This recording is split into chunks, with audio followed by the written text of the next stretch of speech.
Information that may very well save your life or that of someone you love. I'll show you the 7-second hack that allowed my wife Amy to effortlessly lose the stubborn body fat that had plagued her for years, boosting her energy levels, and in turn, revitalizing our sex life and marriage. Today, I'm offering you the chance to rid that old self-conscious you forever and feel confident no matter what situation life throws you. To never worry about people judging or ridiculing. To shed stubborn fat like clockwork from your hips, belly, arms, waist, thighs, and face. No longer having to worry about what your partner really thinks when they see you naked but are too polite to tell you.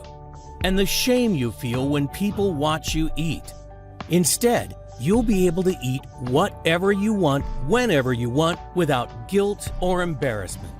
Your body starts to melt away the deadly visceral fat around your organs. Old baggy clothes you wore to hide your body are replaced with slim, figure-hugging, sexy ones you could have never dreamed of.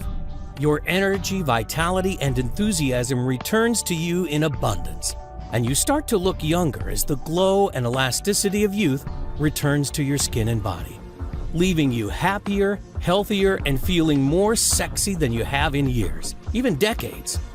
Now is the time for you to free yourself from that stubborn fat once and for all.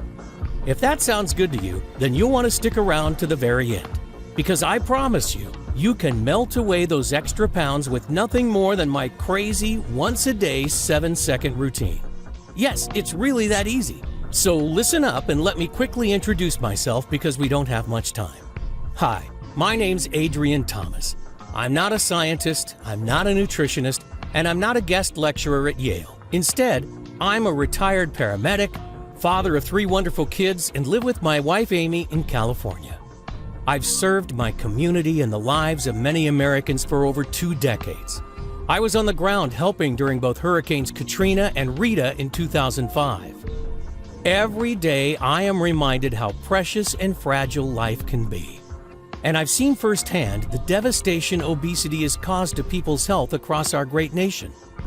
But considering the outright lies we are fed by the weight loss industry, and even though you think you're doing everything right, through no fault of your own, your weight continues to spiral out of control.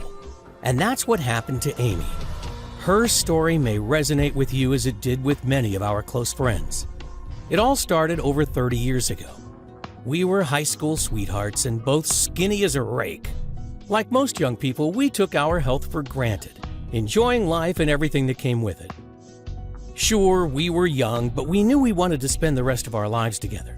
So at just 22, we decided to marry, and shortly after, Amy fell pregnant. Life was perfect. During her pregnancy, she put on around 40 pounds, which never went away. Then she fell pregnant with our second, Melissa, and on went another 20 pounds. After our third child, she was 90 pounds heavier. She had become obese with a BMI of over 36. I saw Amy's demeanor change a lot over the years. She had become introverted and unhappy, a husk of the woman I loved. One day I walked in on her naked, checking her reflection in the bathroom mirror. She immediately grabbed a towel and covered up. I could see the tears welling. I could almost feel her shame and guilt for letting herself get like this.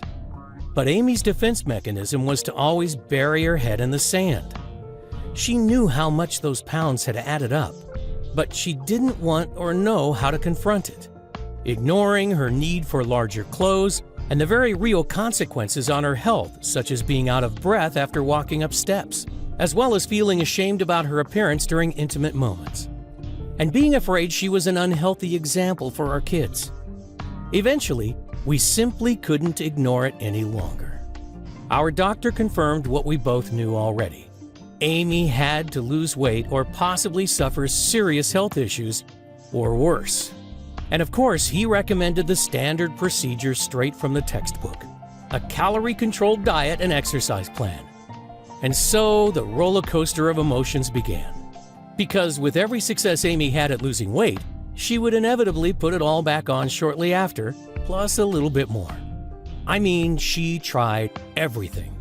Keto, paleo, Atkins, vegetarian, vegan, juicing, fasting, hypnosis, yoga, Zumba, and even acupuncture. You name it, she tried it. Sure, some of them worked for a while, but the problem was that, like so many others, Amy couldn't stick to any of them, even though her life was on the line. And with every failure, she turned to comfort foods, and the vicious cycle continued. As time went by, her self-esteem collapsed and our relationship suffered. She became more distant. Her energy levels, vitality, and general well-being went rapidly downhill. So if you are watching this and feeling similar, I understand. Feelings of hopelessness when one more diet fails, the shame of looking at yourself naked in the mirror, the binging and endless roller coaster of emotions. I get it, because I saw Amy experience those things on a daily basis. But we pushed on, trusting the advice we were given by the doctors. And although the diets and exercise regimens were supposed to help, she kept piling on more and more, and was unable to fight the intense cravings for sugary and starchy foods that overpowered her. And the heavier she got, the further I felt she was drifting away from the woman I'd fallen in love with. We found ourselves slipping into a boring and mundane existence,